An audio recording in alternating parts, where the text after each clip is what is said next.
നാഥനാ ജീവനാഥ മണ്ണിലാനന്ദമേകിടണേ. Christmas ഓർമ്മയിലെ ഒരു മഞ്ഞുകാലം. ക്രിസ്മസിനെ കുറിച്ച് ഓർക്കുമ്പോൾ തന്നെ നമ്മുടെ എല്ലാം മനസ്സിൽ എന്ത് സന്തോഷമാണ്. നാം പ്രകൃതിയിലേക്ക് നോക്കുമ്പോൾ തന്നെ നമുക്ക് മനസ്സിലാവും ആ പ്രകൃതി പോലും അതിനായി ഒരുങ്ങി നിൽക്കുന്നത് പോലെ. കോടമഞ്ഞ് പൊതിച്ച പ്രഭാതങ്ങളും നിലാവ് പൂക്കുന്ന രാത്രികളും നക്ഷത്രങ്ങൾ കണ്ണു ചിമ്മുന്ന ആകാശവിധാനവും ദൈവപുത്രന്റെ തിരുപ്പിറവി ആഘോഷിക്കുവാൻ ആ പ്രകൃതി പോലും സ്വയം അണിഞ്ഞൊരുങ്ങിയിരിക്കുന്നു.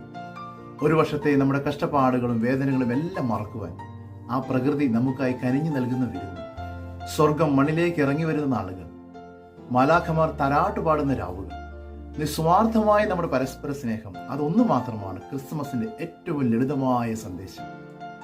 മഞ്ഞു വീഴുന്ന ജെറൂസലേം വീഥികളും ഒലിവ് പൂക്കുന്ന താഴ്വരകളും പോലെ നമുക്കും ഒരുങ്ങാം ആ സർവശക്തനായ അത്യുന്നതന് വരവേൽപ്പ്. എൻ്റെ എല്ലാ പ്രിയപ്പെട്ടവർക്കും ഒത്തിരി സ്നേഹത്തോടെ ഒരു നല്ല ക്രിസ്മസ് ആശംസിക്കുന്നു. I wish you a merry Christmas to all.